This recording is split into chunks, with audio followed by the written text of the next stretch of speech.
सकळ दुःखाची निवृत्ती आणि आपल्या स्वस्वरूपाची प्राप्ती, सगळ्या दुःखातून आपण निवृत्त होऊ. दुःख म्हणजे काय? दुःख म्हणजे जन्माला येणं आणि मृत्यू होणं.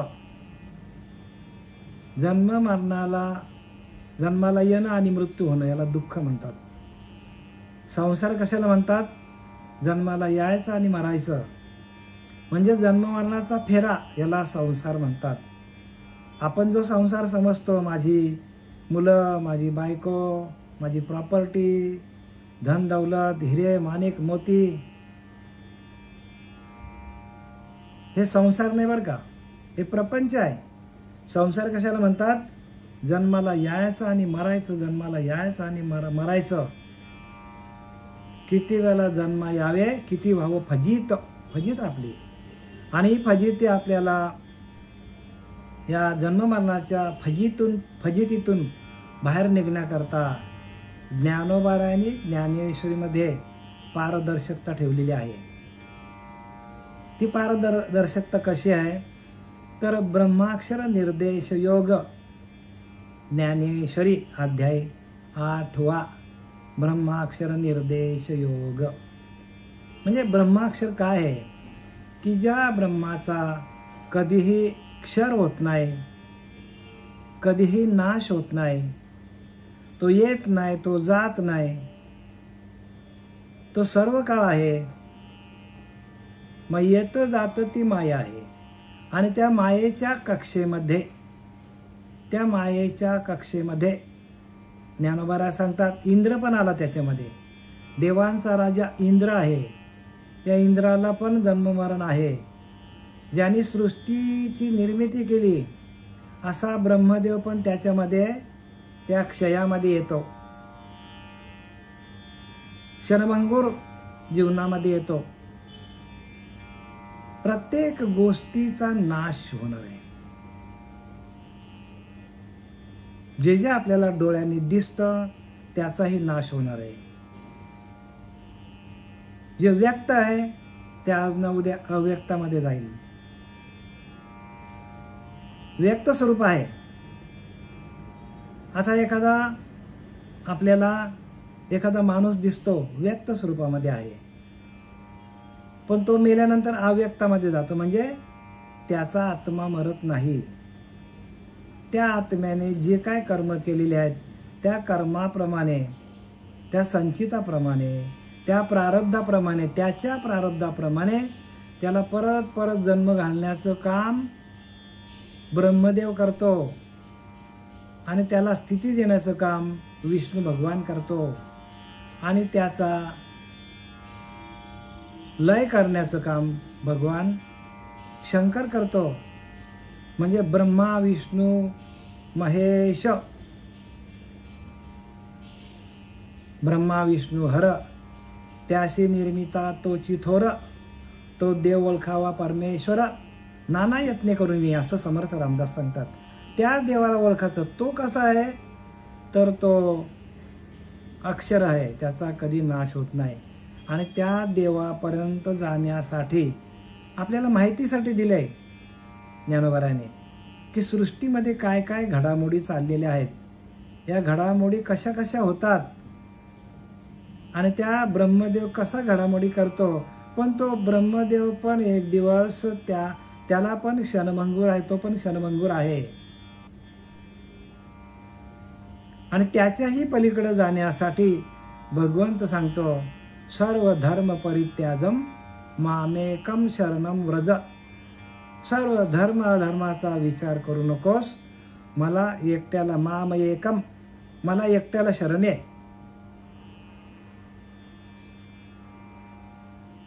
परमात्मा एकच आहे, सर्व सृष्टीमध्ये नटलेला आहे. सर्व सृष्टीमध्ये नटलेला तो नटेश्वर आहे. पण तो नटवतो कोणाला? मायेच्या माध्यमातून तो नटलेला दिसतो. पण तो काहीच करत नाही. तो येत नाही, जात नाही, तो दिसत नाही, पण त्याचंच सगळं कार्य आहे. जसं आता मी तुम्हाला त्या दिवशी सांगितलं, वीज आपल्याला विजेमध्ये असलेली शक्ती आपल्याला दिसत नाही, पण ती शक्ती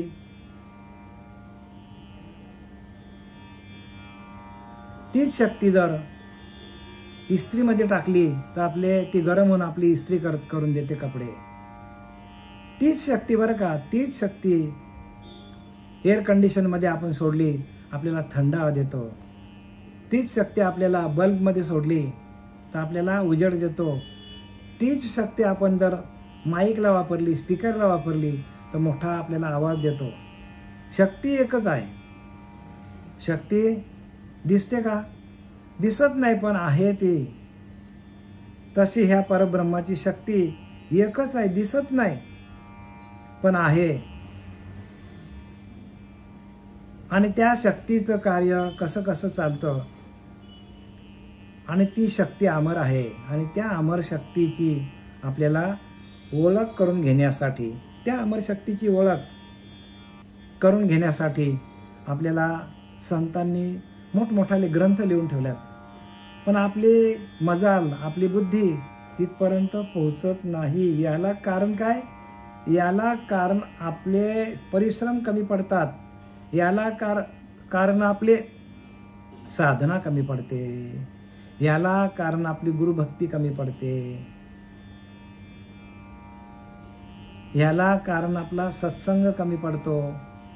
म्हणून सत्समागम सातत्याने पाहिजे. संतांची संगत पाहिजे. आता आपण ओव्यांकडे बोलूया. तैसे ब्रह्मदिनाची आधी हे भूतसृष्टीची मादी, मिळे जव सहस्रावधी निमित्त पुरे. त्याचप्रमाणे ब्रह्मदेवाच्या दिवसाचे आरंभी या भूतसृष्टीचा समुदाय एकत्र होतो. ब्रह्मदेवाच्या दिवसाच्या आरंभी. ब्रह्मदेवाचा दिवस किती सांगितलाय? ब्रह्मदेवाचा दिवस किती मोठा सांगितलाय? ब्रह्मदेवाच्या घड्याळाची टिकटिक सांगितलंय. किती आहे ब्रह्मदेवाच्या घड्याळाची टिकटिक? तर ती आहे कृता, त्रेता, द्वापार, कली हे चारी युगाचं जेवढं गणित आहे, जेवढं आयुष्य आहे, ते आयुष्य 43,20,000 सांगितलंय. अशी एका युगाची गणना आहे.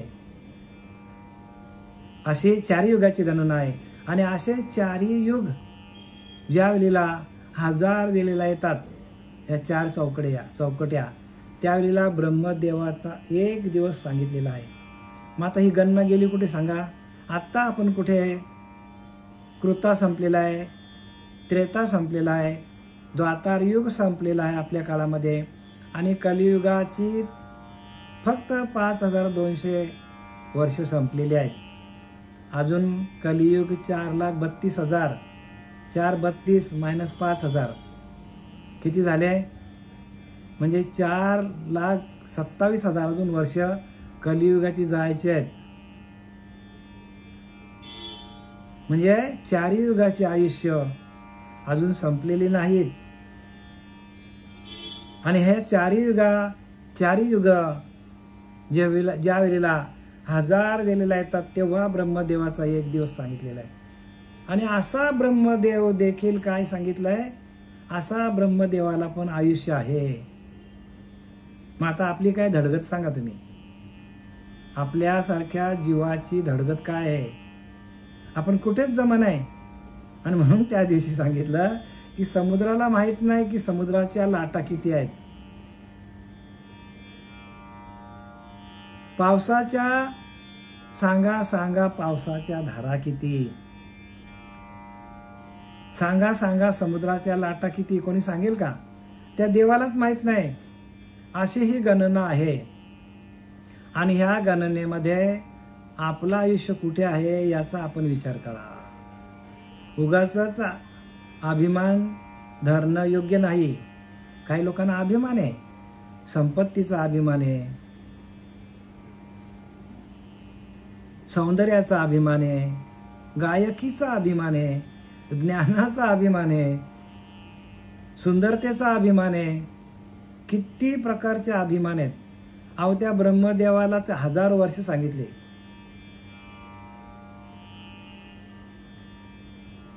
चारी युगाची चौकडी अशा 1000 चौकडे जेव्हा येतात तेव्हा ब्रह्मदेवाचा एक दिवस, म्हणजे किती स्थिरता आहे, किती स्थिर आहे संपूर्ण सृष्टी, संपूर्ण ब्रह्मांड. आणि किती ब्रह्मांड आहेत,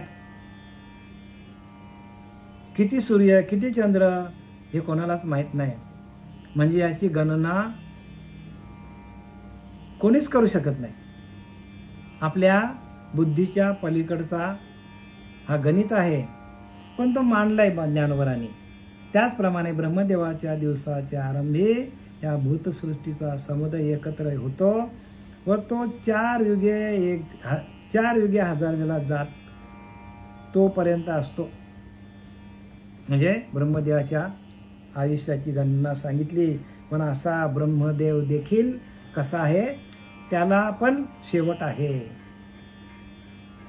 आणि म्हणून समर्थ रामदासांनी ओवी वापरली, ब्रह्मा विष्णू हर त्यासी निर्मिता तोची थोर, तो देव खावा परमेश्वर नाना यत्ने करुणी, तो देव ठाई पडे ना तरी जन्म यातना चुके ना, सत्वार खानी सत्वार जीव नाना होणे लागे, जडाचे मूळ ते चंचल, चंचलाचे मूळ ते निश्चळ, निश्चळी नाही मूळ बरे पहा. मग आपल्याला काय सांगितलंय, निश्चळी नाही मूळ बरे पहा. आपल्याला निश्चल व्हायला सांगितलंय. जोपर्यंत आपण निश्चल होत नाही, जोपर्यंत आपल्याकडे चंचलता आहे, तोपर्यंत आपण या कशामध्ये अडकणार, तर जन्म मृत्यूच्या फेऱ्यामध्ये अडकणार. त्या ब्रह्मदेवाला देखील नाश सांगितला आहे. मग आपली कुठे धडगत आहे का? आपली पण धडगत नाही, पण तरी पण सांगितलंय भगवंताने, सर्व धर्म परित्याजम मामेकम शरणम व्रज, अहम तव सर्व पापेभ्यो मोक्ष इच्छामी मा शुचः. मी तुला मोक्ष पदाला घेऊन जाईन, पण मला शरण सांगितलंय, शरण यायला सांगितलंय प्रत्येक जीवाला. कारण ममय वंश जीव लोक, प्रत्येक जीव हा माझ्या वंशातला आहे आणि मला चिंता आहे. भगवंत म्हणतो माझ्या वंशातला प्रत्येक जीव आहे, तर प्रत्येक जीवाची मला काळजी आहे. सकल जीवाचा करीतो सांभाळ, तुझं मोकाळीला ऐसे नाही. सगळ्या जीवांचा सांभाळ तो करतो भगवंत. आपल्याला ढकलून देईल का? पण आपली उपासना, आपली साधना, आपला भाव हा कमी पडतो. भगवंताने आपल्याला बऱ्याच मुभा दिल्यात सुटण्यासाठी, पण आपण सुटायला तयार नाही. आपण या संसारामध्ये गुरफटलोय. ह्या देवाला जा, त्या देवाला जा, त्या देवाला जा. आता देव कुठे बघा, एकंदरीत अभ्यास केला तर देव आहे कुठे? जे आपण भूतलावरती सगळं करून ठेवलेलं आहे, ते देवांची मंदिरं अमुक धमुक तमुक सगळा इतिहास करून ठेवला आपण. पण भगवंत सांगतो, भगवंतांनी काय सांगितलंय की सगळ्याचा नाश आहे. ज्ञानोबारा सांगतात बरं का, इथे आम्ही नाही सांगत. ज्ञानोबारा सांगतात ऐशा अनंत शक्ती होती, अनंत रचना होती, तरी अखंड खंडेना स्थिती परब्रह्माची. ते परब्रह्म आपल्याला कधी मिळायचं? ते परब्रह्म आपल्याला तीर्थाला जाऊन भेटेल? ते परब्रह्म आपल्याला हरिपाठ गाऊन भेटेल, कीर्तन करून भेटेल, प्रवचन करून भेटेल का? नाही ना महाराज. तेच तर प्रॉब्लेम आहे. म्हणून तर ज्ञानोबाराने सोपी आयडिया दिली, ठाईच बैसुनी करा एक चित्त, आवडी अनंत आळवावा. अनंताला भेटायचं असेल तर ज्या परब्रह्म तत्वातून आपण आलोय त्या परब्रह्म तत्वामध्ये विलीन होता यायला पाहिजे. बाकी ह्या सगळा जे काय आहे चालला आहे, तो सगळा काय आहे? तो सगळा बाजार आहे, बाजार. आणि या बाजारामध्ये आपण अडकलो तर काय खरं नाही आपला. हे ज्ञानोबाराने लिहिले बरं का. नाही तर काही लोक आक्षेप घेतात. हे लिहिलंय, प्रत्यक्ष लिहिलंय, वैयक्तिक काय सांगते ते वाचा आणि त्याचा निरूपण व्यवस्थित आपल्या टाळक्यात घ्या, डोक्यात घ्या, अभ्यास करा हो. काय सांगतात ज्ञानोबा? कोळे मूळ भेदे खडकाची अंगे, अभ्यासासी सांग कार्यसिद्धी.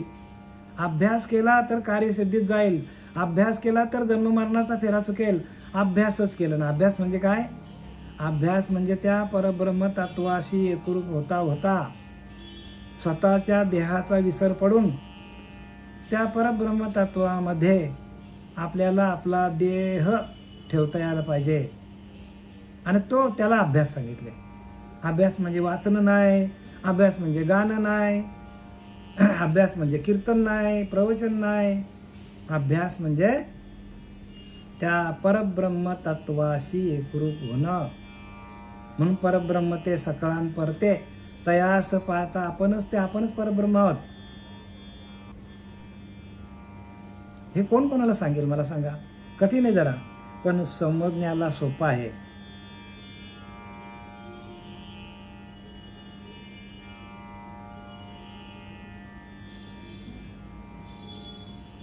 व तो 4 युगे 1000 वेळा जात तोपर्यंत असतो. आणि त्या ब्रह्मदेवाचा दिवस 4 युगे 1000 वेळा जातो. तोपर्यंत 4 युगे 1000 वेळा जातात. तोपर्यंत ब्रह्मदेवाचा एक दिवस आणि ब्रह्मदेवाची एक रात्र. म्हणजे दिवस पण 4 युगे 1000 वेळा जाईपर्यंत आणि रात्र पण 4 वेळा युगे 1000 जाईपर्यंत. असं त्यांचं गणित आहे. आणि हे गणित कशासाठी दिलं आहे? तुम्हाला आम्हाला कॅल्क्युलेशनसाठी नाही दिलं बरं का. म्हणजे अशी परब्रह्माची स्थिती आहे, असं परब्रह्म स्थिर आहे, असं परब्रह्म त्या ध्रुवाने प्राप्त केलं. आणि त्याने काय केलं? आढळपद बळकावलं आकाशामध्ये. आणि उत्तरेला त्याचं आढळपद आहे, आपल्याला दिसतो. 4 वाजताना उठला तर आपल्याला ध्रुव दिसतं उत्तरेला. म्हणजे एवढी त्याने तपश्चर्या केली आणि त्या निर्गुण निराकाराशी एकरूप झाला. आणि निर्गुण निराकार परमात्मा त्याला प्राप्त झालं. त्यासाठी कोणाचं साह्य घेतलं? तर नारद महर्षींचं साह्य घेतलं त्याने. आणि नारद महर्षींनी आशीर्वाद दिल्यामुळे ह्या सगळ्या गोष्टी ध्रुव बाळाला प्राप्त करता आल्या. ध्रुव बाळाला प्राप्त करता आल्या. तुम्हाला आम्हालाही तसंच आहे. मृत्यू लोकामध्ये आपण आलोय भगवंताची प्राप्ती करून भगवंताच्या त्या आनंद स्वरूपावस्थामध्ये जाण्यासाठी आपल्याला नरोदेह मिळालेला आहे. पाठी रात्रीचा अवसर होय आणि विश्व अव्यक्ताची लया जाय. आणि मागाहून ब्रह्मदेवाचे रात्रीचा समय झाला असता हे विश्व निराकारात लय पावते.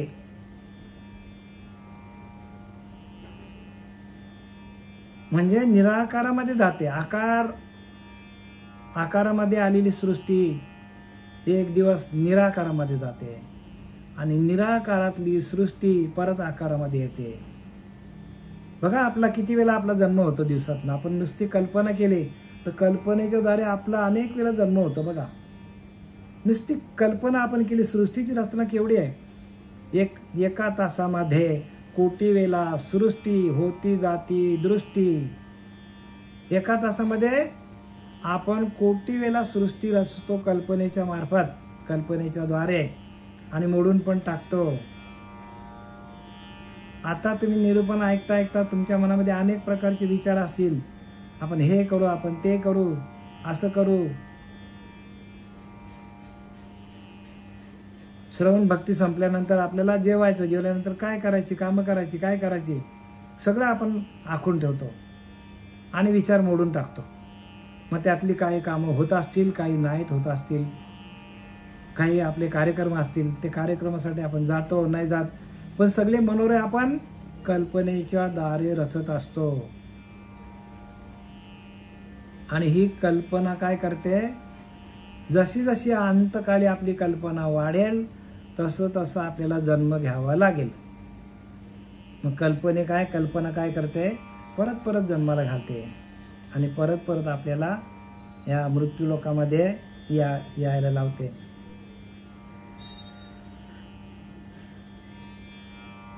मागाहून ब्रह्मदेवाचे रात्रीचा समय आला असता हे विश्व निराकारात लय पावते. तेही पूर्वोक्त काल गेल्यावर उदयकाली पूर्वत होते.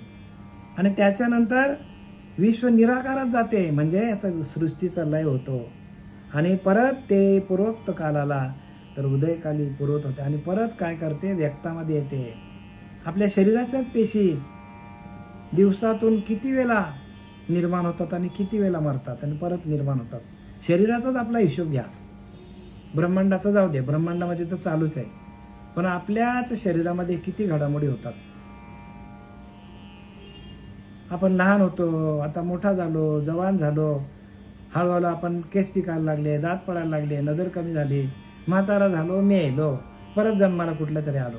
म्हणजे किती वेळा सृष्टीची घडामोडी बघा.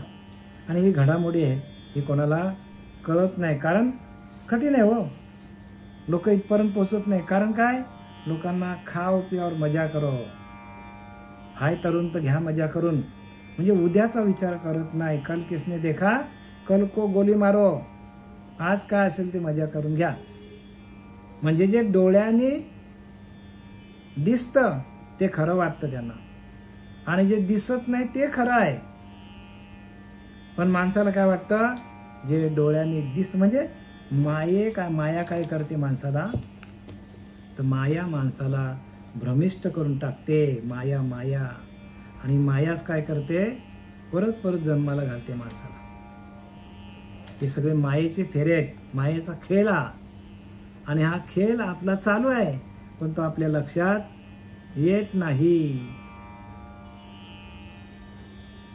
आपल्या लक्षात येत नाही का, तर आपण पण त्या मायेच्या कक्षेमध्ये आहोत.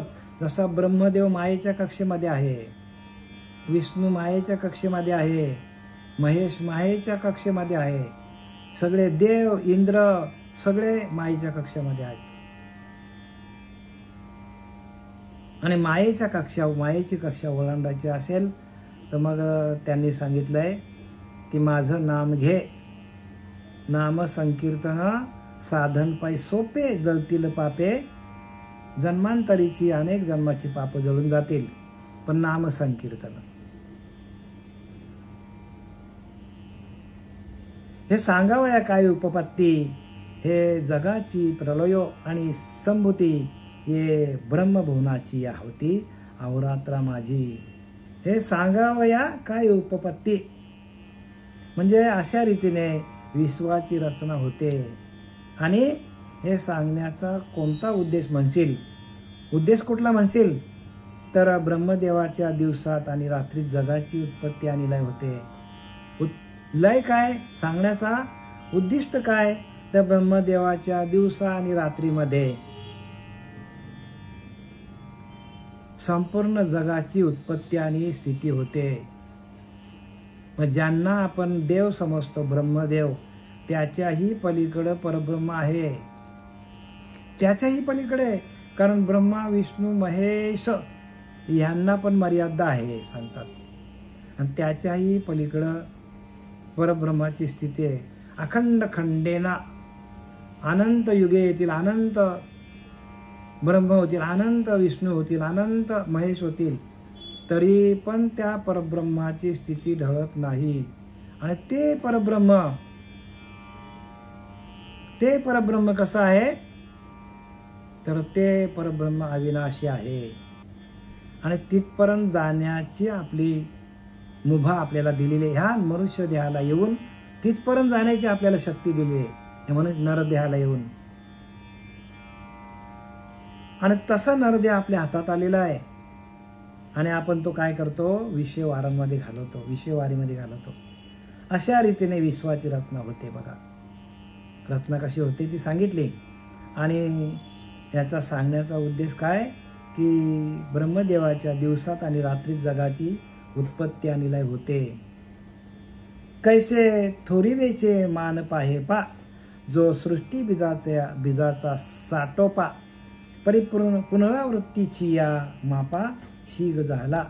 त्याच्या थोरपणाची योग्यता कशी आहे म्हणून पाहू गेले तर तो ब्रह्मदेव सृष्टीच्या बीजाचे भांडार आहे. बघा, ब्रह्मदेवाकडंच सृष्टीचं भांडार आहे. तो काय करतो ब्रह्मदेव?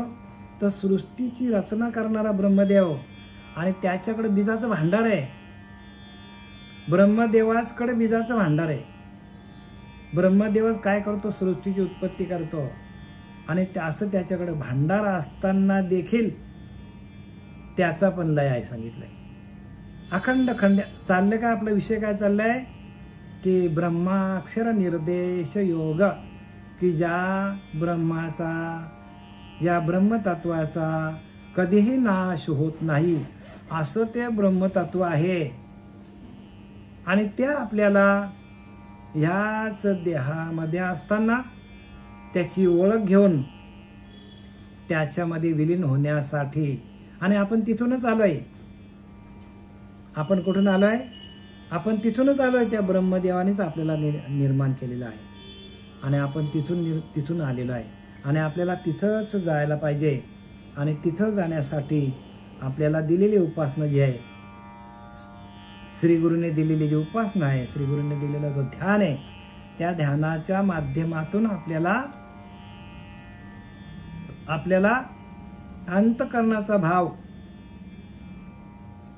अंतकरणाचा भाव नामरूप करून रामरूप करून, म्हणून कलियुगामध्ये भजन सगळ्यात श्रेष्ठ सांगितलं आहे.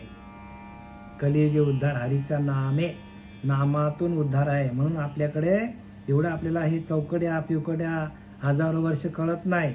मग आपल्याला सोपं करून संतांनी सांगितले. सोपे वर्म आम्हा सांगितले संतांनी सोप्पा सांगितले ना. वर्माच बोललाय, वर्माचं बोलल्या संत आणि सोपे बोलल्या. थोडं सोपं की आपण त्या हरिनामाचा चिंतन करता करता जर आपण ध्येय ठेवला तर आपल्याला तिथपर्यंत पोचता येतो. त्या कुठल्या?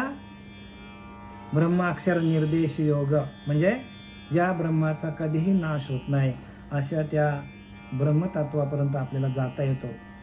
आणि याच्यासाठी आपल्याला संतांनी जे काय मांडणी केलेली आहे ते आपल्या जड जीवाचा उद्धार होण्यासाठी आपल्याला मार्ग दाखवलेला. सोपा मार्ग दावून गेले आधी दयानिधी संत, येण्याची पंथ चालू जाता, न पडे गुंता कोठे काही. पण आपण त्या मार्गात जात नाही म्हणून आपलं गुंता आहे. संतांच्या मार्गामध्ये आपण जायला पाहिजे. झालेली सेवा आपले सच्चिदानंद सद्गुरू श्रीपाद बाबा रामदास बाबा, नारायण बाबा, नाना बाबा, पांडुरंग दिवेकर बाबा यांच्या चरणी समर्पित करत आहे. पुंडलिकावर दे हरी विठ्ठल, श्री ज्ञानदेव तुकाराम, पंढरीनाथ भगवान की जय. माऊली ज्ञानेश्वर महाराज की जय. जगद्गुरु जगदवंद्य तुकाराम महाराज की जय. शांती ब्रह्म एकनाथ महाराज की जय. अवधूत चिंतन श्री गुरुदेव दत्त.